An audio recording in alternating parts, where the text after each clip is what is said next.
Alors, on étudie les clés de l'intimité pour expérimenter le cœur de Dieu. Pourquoi? Parce que nous n'allons pas pouvoir avancer dans l'opportunité que Dieu nous donne ou persévérer dans les défis vers ces opportunités si on ne fait pas confiance à Dieu. Et on ne peut pas faire confiance à Dieu à moins de le connaître. Le plus qu'on le connaît, le plus qu'on peut lui faire confiance. L'intimité, c'est vraiment important. Alors, on a étudié certaines clés. Alors, la première est l'obéissance. C'est que lorsqu'il dit quelque chose, on dit oui, parce qu'à chaque fois qu'on lui dit oui, il révèle quelque chose. On a vérifié des versets qui nous ont montré qu'il nous révèle certains aspects de son caractère, son cœur. La deuxième clé, c'est la prière, faire l'expérience de son cœur par sa voix. Lorsqu'on apprend à reconnaître et à se mettre sur la même fréquence que sa voix, on peut comprendre tout ce qu'il a pour nous. On a aussi regardé la théologie, de faire l'expérience de son cœur à travers sa parole révélée.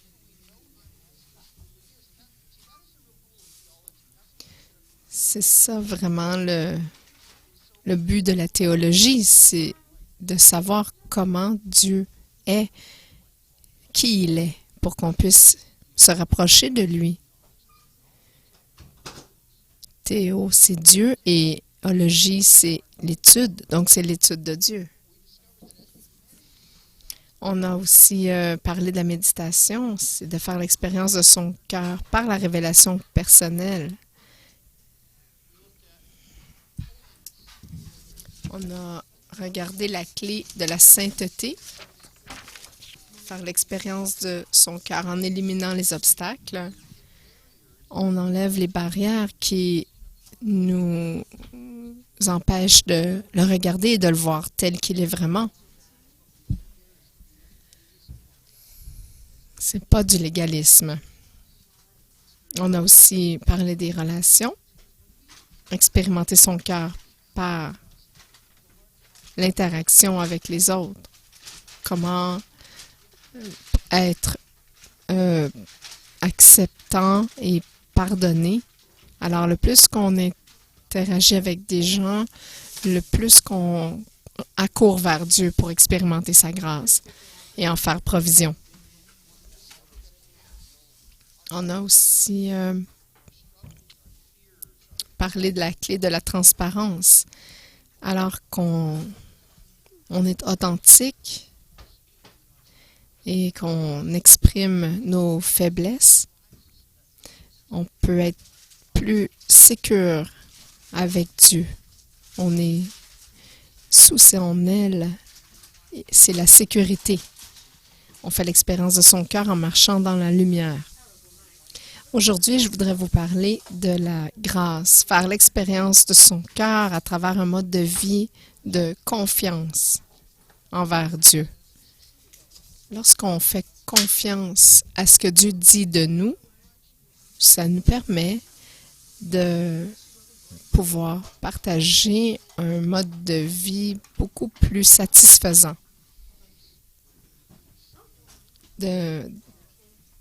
D'arriver à un endroit où on comprend vraiment ce que Dieu a fait pour nous.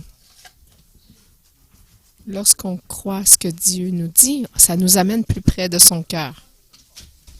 Alors, on va débuter par notre problème, exposer notre problème qui est la peur. Je crois qu'on connaît tous l'histoire dans Genèse, chapitre 3, lorsque Dieu a défendu Adam et Ève de manger de l'arbre de la connaissance du bien et du mal. Adam et Ève en ont mangé quand même. Alors là, leurs yeux se sont ouverts. Les yeux de l'un et l'autre s'ouvrirent et ils connurent qu'ils étaient nus. Et ayant cousu des feuilles de figuier, Ils s'enfirent des ceintures. Alors, ils entendirent la voix de l'Éternel Dieu qui parcourait le jardin le soir. Et l'homme et sa femme se cachèrent loin de la face de l'Éternel Dieu au milieu des arbres du jardin. Mais l'Éternel Dieu appela l'homme et lui dit, « Où es-tu? » Il répondit, « J'ai entendu ta voix dans le jardin et j'ai eu peur parce que je suis nu et je me suis caché. » J'ai eu peur parce que j'étais nu. Alors je me suis caché. Alors la réponse de Dieu, c'est qui t'a dit que tu étais nu? Qui t'a informé? Qui t'a ouvert l'esprit sur le bien et le mal alors que tu as su que tu étais nu? La Genèse, ce qui veut dire les débuts, dans la Genèse, on voit un certain nombre de débuts, de commencements. C'était la première fois qu'un humain avait jamais péché. C'était la première fois qu'un humain a blâmé quelqu'un pour ses fautes. Adam a dit, c'est elle qui m'a fait manger le péché. Et c'est la première fois que l'homme a éprouvé la peur, l'humain a éprouvé la peur. C'est aussi la première fois qu'un humain s'est recouvert pour cacher qui il était vraiment et faire semblant d'être quelqu'un d'autre. C'est la première fois dans l'histoire qu'un humain se cachait de sa vraie nature pour être quelqu'un d'autre, quelque chose d'autre. Il avait eu peur parce qu'il était nu et s'est caché.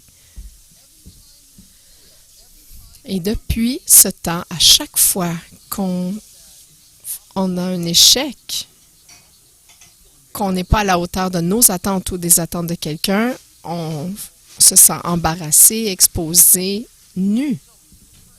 Et en résultat, on se sent apeuré et on essaie de se cacher. On essaie de cacher ce qui est arrivé et qui nous sommes. Dans nos moments d'échec, on devient convaincu qu'il y a quelque chose de mauvais, de mal avec nous. On n'est pas à la hauteur, alors on essaie de cacher certains éléments pour être accepté par Dieu et les autres. Alors on commence à cacher qui nous sommes vraiment. Dans l'histoire, je vais vous dire depuis ce temps-là, tous les humains apprennent à se cacher, comment performer pour être accepté des autres. Alors, malheureusement, on continue à s'embourber. On a un échec. Et là, on commence à penser, à prendre pour vrai le mensonge qu'il n'y a personne de pire que nous. Alors, on commence à rabaisser les autres pour se sentir mieux. Ou on fait semblant d'être quelqu'un qu'on n'est pas vraiment pour que les autres puissent nous accepter. Alors, on met un masque et on espère que les gens vont nous accepter. Voici le problème que ça apporte. Si vous portez un masque et les gens vous acceptent, ils ne vous acceptent pas vraiment vous qui vous êtes parce qu'ils acceptent le masque. Et lorsque les gens rejettent votre masque, c'est pas vraiment vous qui rejettent, c'est votre masque. Et alors, toute votre vie, vous promenez et vous n'êtes jamais certain que les gens acceptent votre vraie nature, votre vraie identité.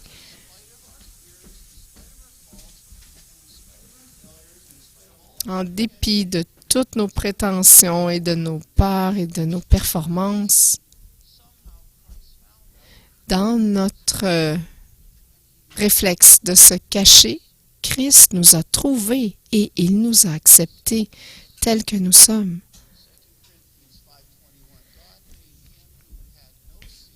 « 2 Corinthiens 5, verset 21. « celui qui n'a point connu le péché, il l'a fait devenir péché pour nous, afin que nous devenions en lui justice de Dieu.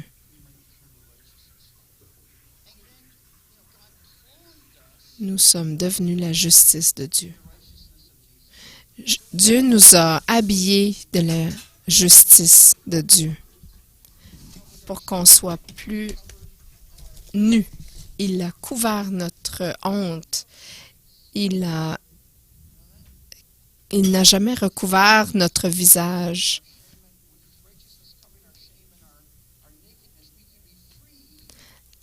On peut maintenant être libre de ne plus porter de masque.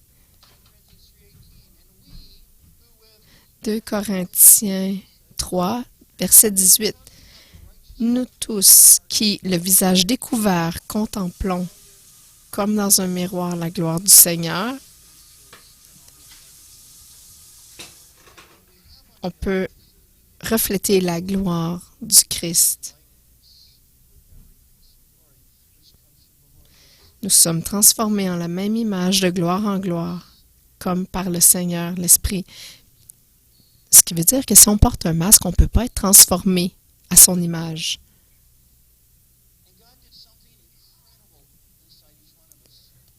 Dieu a fait quelque chose d'incroyable en dedans de nous. Regardez 2 Corinthiens 5, verset 17. Si quelqu'un est en Christ, il est une nouvelle créature. Les pires pécheurs ainsi que les meilleures personnes, s'ils sont en Christ, ils sont de nouvelles créatures. Le vieux est passé, le nouveau est arrivé.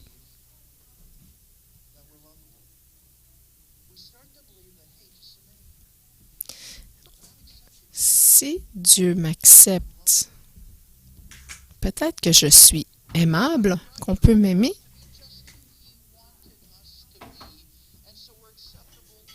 Nous sommes acceptables à ses yeux et pour lui. Nous sommes acceptés par lui aussi. C'est merveilleux. Mais vous savez ce qui se passe? Après qu'on a cette révélation, qu'on est accepté, quelque chose se passe. On se trompe encore et on fait encore des erreurs. Et là, on fait encore un péché et on commence à se sentir un petit peu plus distant de Dieu. Et on commence à se demander qu'est-ce qu'on a fait de pas correct. Et on commence à penser, à croire le mensonge qu'on doit obtenir l'acceptation de Dieu. Le mensonge qui demande la performance. On retourne à ce mensonge qui exige la performance et on dit « Ah, Seigneur, je vais essayer encore plus fort. Je vais faire de mon mieux pour moins pécher et te plaire encore plus. » Alors qu'on essaie de trouver comment faire ça, comment plaire à Dieu le mieux possible, soudainement, il y a une fourche là, dans la route qui se présente devant nous. Au début, on se dit, c'est quoi? Pourquoi qu'il y a une fourche? Il n'y a personne qui m'a dit qu'il y avait deux chemins. Il y a un chemin seulement vers Dieu. Soit qu'on est sur la bonne route ou la mauvaise. Comment ça, il y a deux options? Et là, on voit les deux signes. Et sur la gauche, on peut voir plaire à Dieu. Et à droite, on voit faire confiance à Dieu. Mais pourquoi qu'on ne peut pas faire les deux? On ne peut pas aller sur les deux voies en même temps? Et là, on regarde le signe qui dit faire confiance à Dieu. Et on dirait que c'est pas vrai. On a fait confiance à Christ pour notre salut. Si on ne l'a pas fait, faisons-le maintenant. Christ a tout fait pour notre salut. Il n'y a plus rien qu'il doit faire. Il a donné son sang, sa vie pour nous. Alors, c'est notre tour de faire quelque chose, non? La Bible ne dit-elle pas dans Jacques 2, 26, « La foi sans les œuvres est morte. » Alors, on doit sûrement faire quelque chose. Alors, faire confiance à Dieu, ça ne doit pas être la bonne voie parce qu'on l'a déjà fait. Alors, il faut devenir mature. Alors, le deuxième signe sur la fourche, c'est plaire à Dieu. Alors, on se dit, ah, c'est ça, il faut que je fasse ça. Je dois plaire à Dieu. Je vais donner ma vie, faire mieux, plaire à Dieu à chaque fois que j'ai l'occasion. Dieu a tellement fait pour moi, je dois passer le reste de ma vie à faire tout ce que je peux pour lui plaire. Et là, à ce moment-là, il va vraiment m'aimer. Il va rester près de moi. Et il va me bénir. Alors, on commence à voyager cette voie de faire plaisir à Dieu. Et on rencontre des millions de gens sur cette route. Des millions de gens. Il y a beaucoup, beaucoup de gens sur cette route qui veulent plaire à Dieu. Ils sont sincères, ils sont courageux, ils sont persévérants, ils sont fervents. Ils essaient tous très, très fort. Ils sont engagés à plaire à Dieu. Et là, on leur demande, est-ce que j'ai choisi la bonne route? Ils se disent, oui, oui, oui. Tout à fait. On est tous bien ici. On est sur la bonne voie. On est très bien ici. C'est une excellente route sur laquelle se trouver. On est tous très bien. On est les sérieux, nous. On veut tous une relation plus intime et rapprochée de Dieu. On veut être tout ce que Dieu veut que nous soyons. C'est inspirant de les entendre parler. Alors, encourageons-nous mutuellement pour être motivés à travailler fort et à combattre nos péchés. Et là, on se dit, ah oui, oui, c'est vraiment le genre de gens que j'ai besoin. On va pouvoir vraiment plaire à Dieu pour vrai. Mais alors qu'on marche toujours plus loin sur cette route de faire plaisir à Dieu, de plaire à Dieu, devient de plus en plus difficile de passer par-dessus notre péché, d'éviter le péché. C'est épuisant. On regarde nos amis pour de l'aide et on commence à remarquer quelque chose.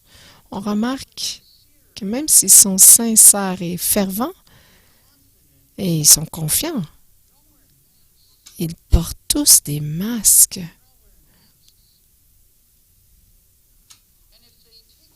Et s'ils l'enlèvent, même un seul instant, on peut voir leur douleur, leur frustration, leur épuisement. Et là, on se dit, est-ce que je suis vraiment sur la bonne route? Et là, on se regarde et on se sent un peu hypocrite parce qu'on se dit, moi aussi j'ai de la difficulté. Peu importe comment on essaie, on manque la cible.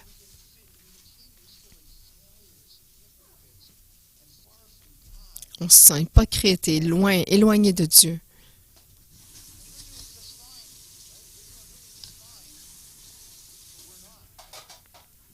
Ils sont bien, mais on est mal, nous. Et là, on commence à avoir peur. Parce que tout d'un coup, ils commencent à remarquer qu'on n'est pas si bien que ça comparé à eux. Eux, ils sont bien, alors ils vont nous rejeter de la route. Alors, oui, on sait ce qu'on va faire, on va mettre un masque, nous aussi. Et là, moi aussi, je vais très bien. Et là, maintenant qu'on a notre masque bien sécurisé sur nos visages, que personne ne va voir qu'on combat, et là, on essaie encore plus fort. Et là, on se dit, si j'essaie encore plus fort, là, je vais faire mieux, je vais pécher moins. Là, on devient vraiment frustré à un moment donné. tellement fatigué. On veut abandonner, juste laisser aller. Et là, à un moment donné, on se dit, mais qu'est-ce que je vais faire? Et là, on voit encore la fourche sur la route qui revient. Est-ce que je tourne en rond ou quoi? Alors, on revient à la fourche sur la route. Et on fait face maintenant à 3 choix. On peut retourner sur la route Plaire à Dieu et essayer encore plus fort. On peut rester sur cette route-là encore. Donc, toujours, c'est ça, la première option, essayer encore plus fort, toujours. Mais le problème, c'est que la plupart des gens qui restent sur cette route-là, de travailler encore plus fort, ils deviennent un peu orgueilleux de leur capacité à rester sur cette route pour si longtemps.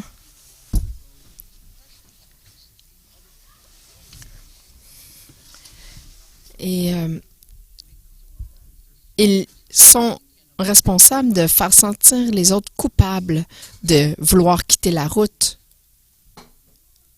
ou d'abandonner. Et on découvre que ces gens-là qui sont sur cette route de Plaire à Dieu depuis longtemps deviennent un petit peu envieux des gens qui ont quitté la route.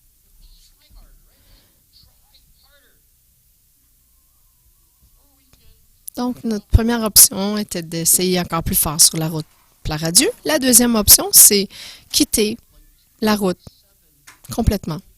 Comme 2,7 millions d'Américains font chaque année. Il y a des chrétiens américains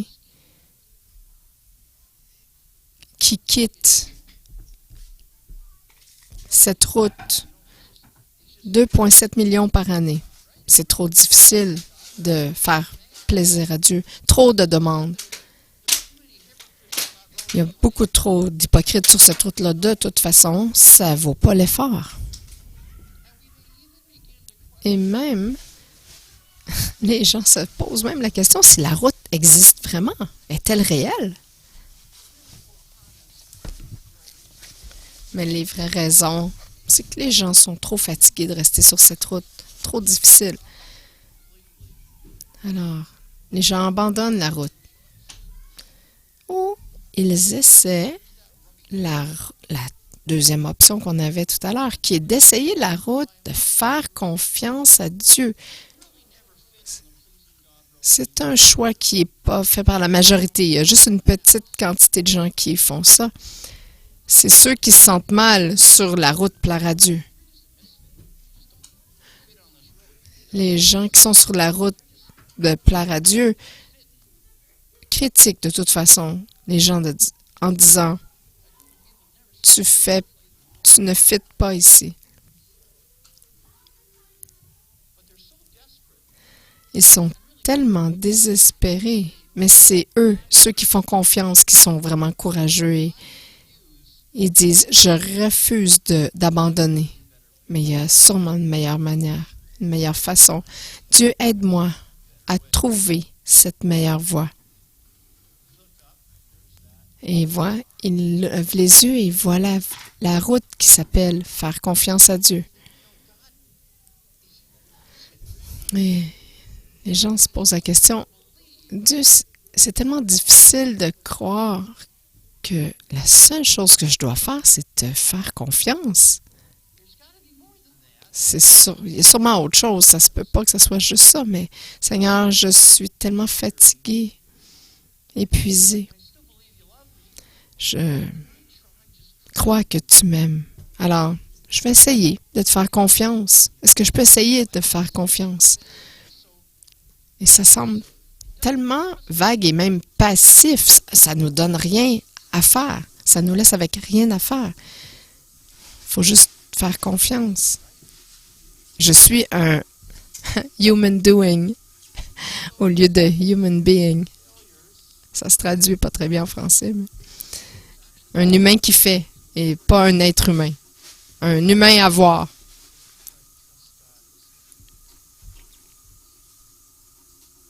Un humain faire, pardon.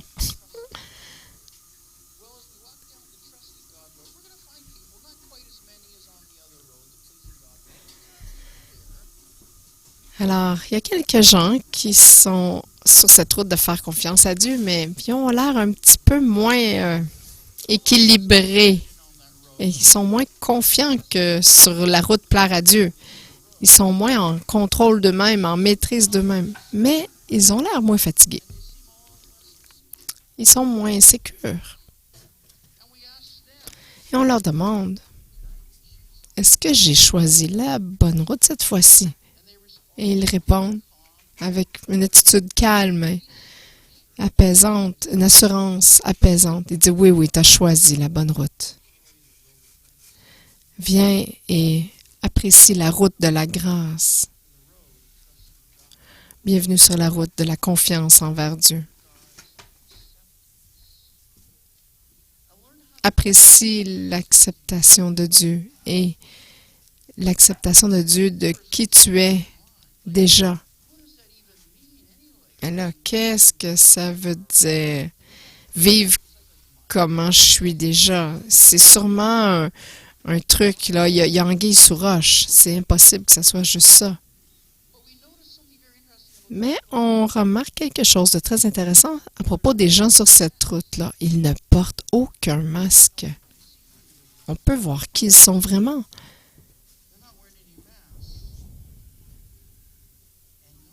Et personne ne semble embêté de n'avoir aucun masque. Bienvenue sur la route de la confiance en Dieu.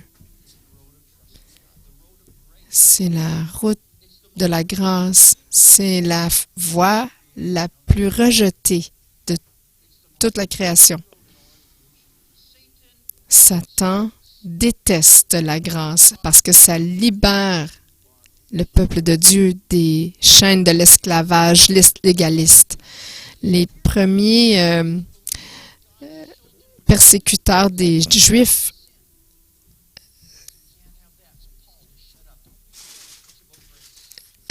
interdisaient le prêche de la grâce sous menace de mort. Même les pasteurs d'église ont peur de la grâce parce que ça permet à la vie chrétienne d'avoir l'air désordonné, bizarre, étrange. Et on peut pas laisser le monde penser que les chrétiens sont bizarres. Alors, non, enlève pas le masque.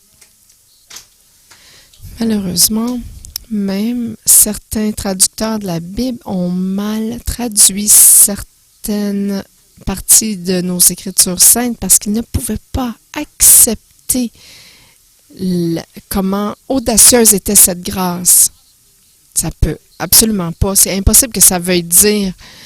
Ça veut dire que c'est écrit. Alors, on va changer la traduction un petit peu. Heureusement, Paul, l'apôtre, avait aucun problème à prêcher la grâce parce que lui-même connaissait il savait qu'on avait 3 armes. La première, on est des nouvelles créations. Notre première arme, c'est qu'on est des nouvelles créations. Regardez 2 Corinthiens 5, 17. Si quelqu'un est en Christ, il est une nouvelle créature. Les choses anciennes sont passées. Voici, toutes choses sont devenues nouvelles.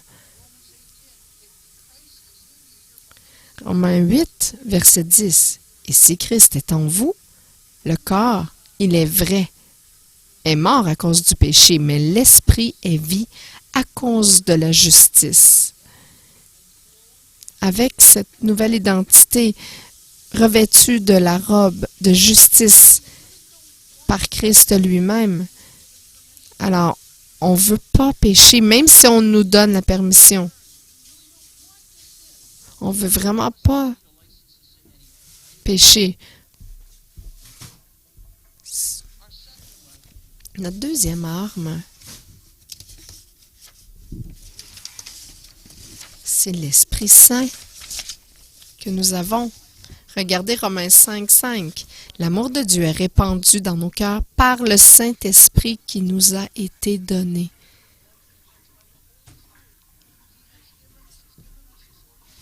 Dieu nous a donné son Esprit Saint. Et l'Esprit Saint nous éloigne toujours du péché et nous dirige vers la justice. Et on peut se fier sur l'Esprit Saint pour nous éloigner du péché et nous diriger vers la justice de Dieu. Ouvrez vos bras et l'Esprit Saint va vous diriger tout droit vers la justice de Dieu. Et notre troisième arme, c'est que faire confiance à Dieu, c'est exactement plaire à Dieu. Hébreux 11, 6. Or, sans la foi, il est impossible de lui être agréable. On n'a pas besoin de choisir une route ou l'autre, c'est-à-dire de lui plaire ou de lui faire confiance, parce que lui faire confiance, c'est la foi et la foi lui plaît. Lorsqu'on fait confiance à Dieu, on est déjà dans la route de plaire à Dieu. Mais en plus, c'est qu'on lui plaisait déjà avant même de lui faire confiance.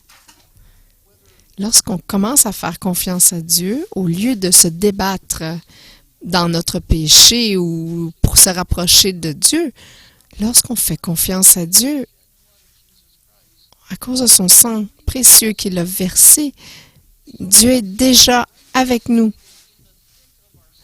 Dans toute la laideur de notre péché, il est avec nous et il nous amène, il nous tire vers lui.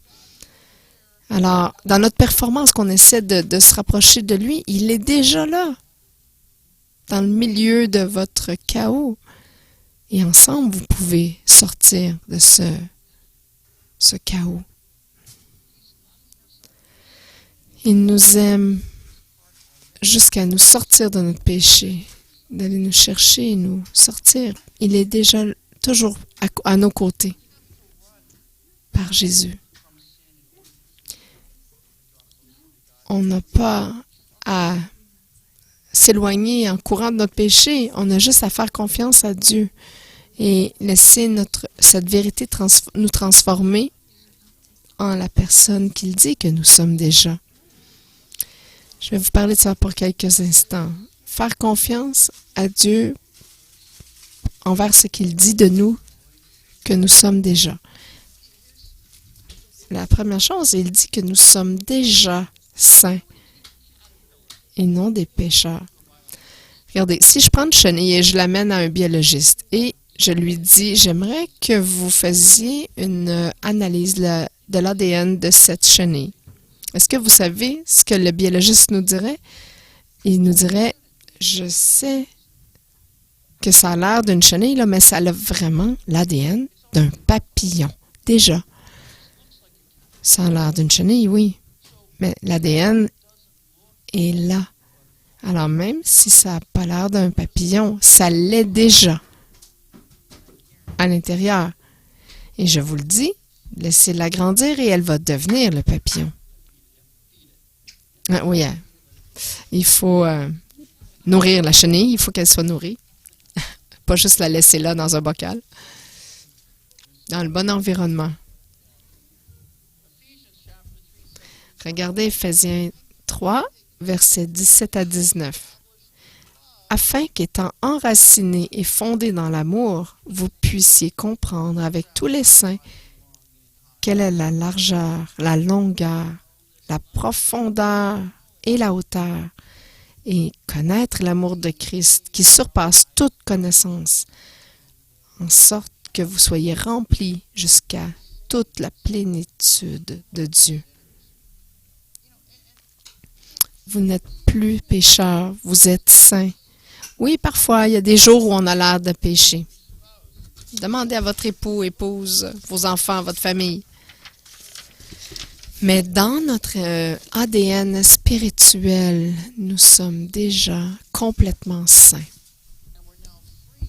Et on est donc libre maintenant de maturer en qui nous sommes déjà.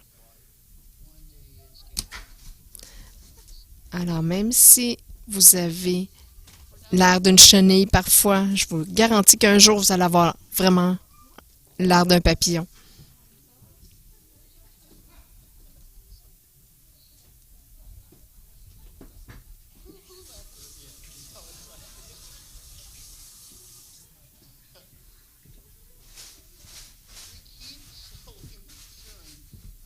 On mature lentement jusqu'à ce que nous devenions ce qui est déjà vrai à propos de nous.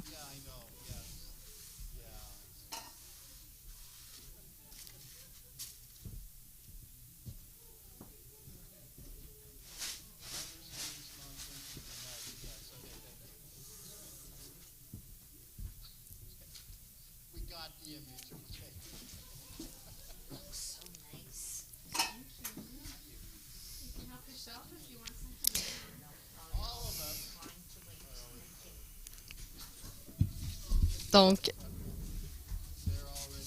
nous sommes déjà des saints, pas des pécheurs.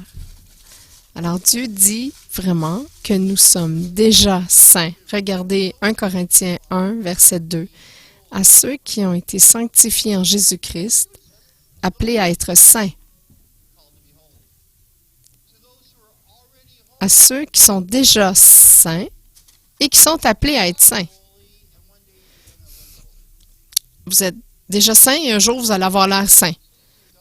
Sur la route, plaire à Dieu, on se débat pour se changer en quelque chose que nous croyons que nous ne sommes pas, c'est-à-dire saints. Alors, vu qu'on ne pense pas qu'on est déjà saint, on se débat pour devenir saint. Mais dans la route confiance en Dieu, on fait juste grandir en ayant confiance que nous sommes déjà saints. Bonne nouvelle, Dieu n'est pas intéressé à votre changement parce qu'il vous a déjà recréé. Et là maintenant, il veut juste vous attirer dans ce processus de transformation pour devenir ce que vous êtes déjà. Regardez Galates 3, verset 5.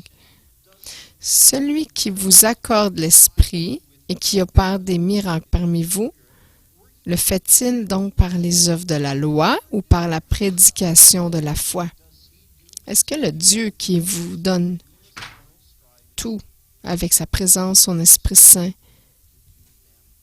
est-ce qu'il fait des choses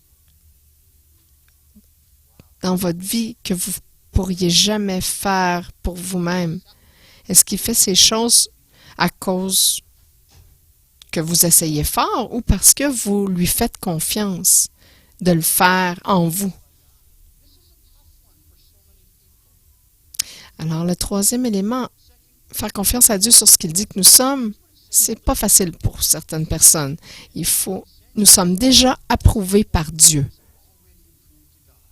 Regardez 2 Timothée 2, verset 15. Faites de votre mieux pour vous présenter à Dieu comme quelqu'un qui est déjà approuvé par Dieu, divisant à juste titre la parole de vérité. Certaines personnes ont mal traduit en disant « Vous devez travailler plus fort pour être approuvé et pas vivre dans la honte ». Mais ce verset ne dit pas ça. Il dit qu'on n'a pas à performer pour être approuvé par Dieu. Mais si on interprète la parole de vérité, ça voudrait, si on l'interprète bien, on comprendrait qu'on est déjà approuvé et pas dans la honte. Et on pourrait faire de notre mieux pour se présenter devant Dieu en tant que personne qui est déjà approuvée. Lorsque je vais devant le trône de Dieu, je ne dis pas « Ah, Seigneur Dieu, laisse-moi entrer, accepte-moi. Pitié, ferme tes yeux sur mes erreurs. » Et pourtant, non, c'est pas ça. On peut approcher le trône de Dieu en disant « Merci Seigneur Dieu que tu m'acceptes déjà. Je comprends ce que ta parole dit, que peu importe ce que je fais, j'ai ton approbation. Et je peux aller de façon audacieuse devant ton trône de grâce dans mes temps de besoin. Je suis approuvé de toi, mais j'ai encore tombé. Alors continue à me transformer en ton amour pour que je puisse être transformé plus profondément encore. »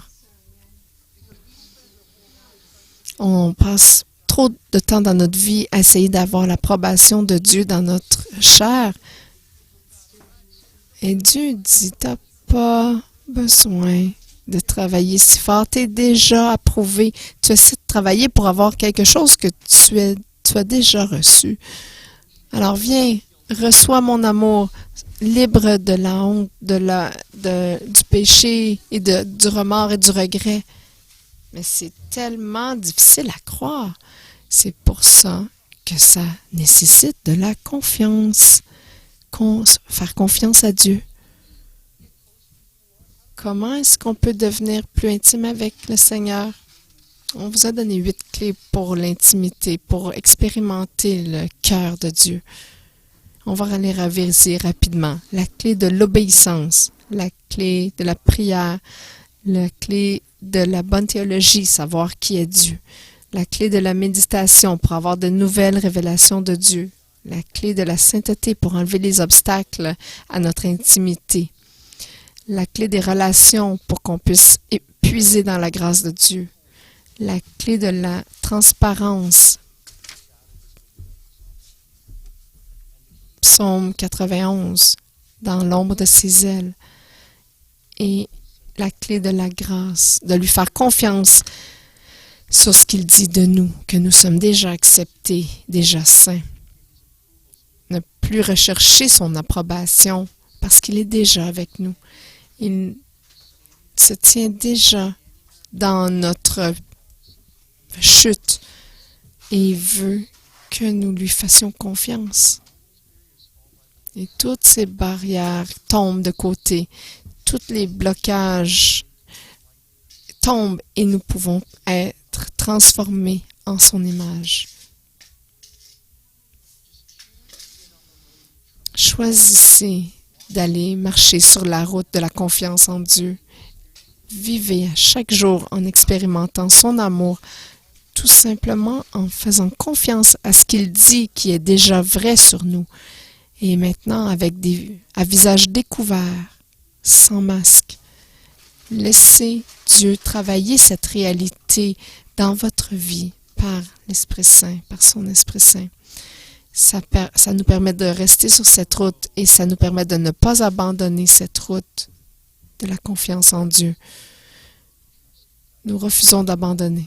Et je peux vous promettre que la prochaine fois que vous allez chuter, vous risquez d'être tenté de retourner dans cette route qui est de plaire à Dieu.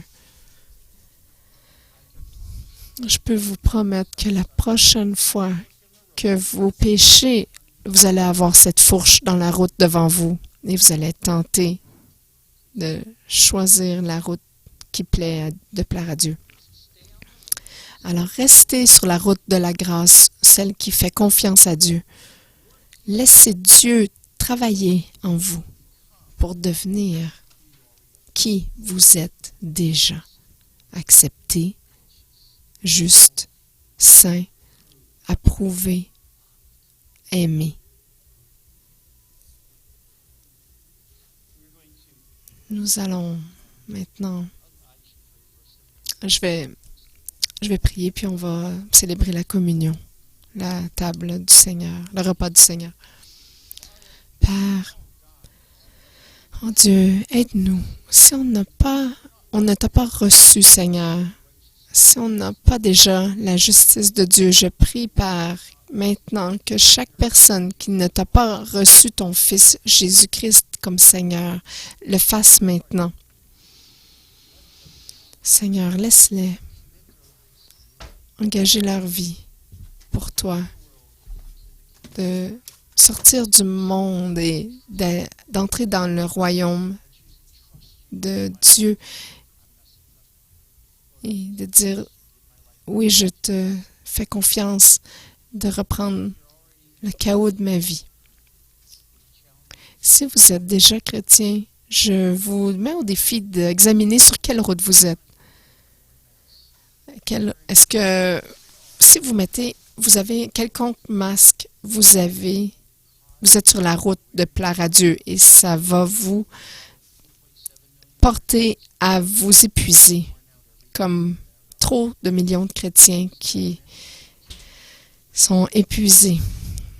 Paul nous a jamais invités à aller sur cette route-là de plaire à Dieu. Si vous êtes sur cette route-là, faites le choix de changer de route.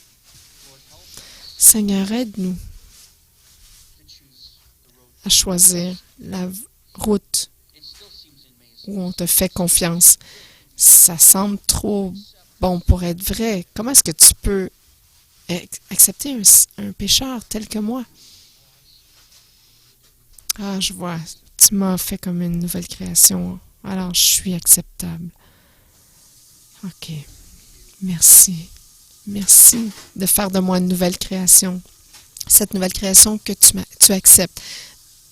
Aide-moi à te faire confiance à chaque pas de ma vie maintenant, à chaque étape de ma vie, afin que je reste sur cette route de la confiance, afin de devenir qui tu dis que je suis avec ton aide, pas par mes propres efforts, avec l'aide de ton Esprit Saint qui travaille en moi. Je vais devenir ce papillon. Je vais devenir manifesté entièrement en tant que fils ou fille. Dans le nom de Jésus. Amen.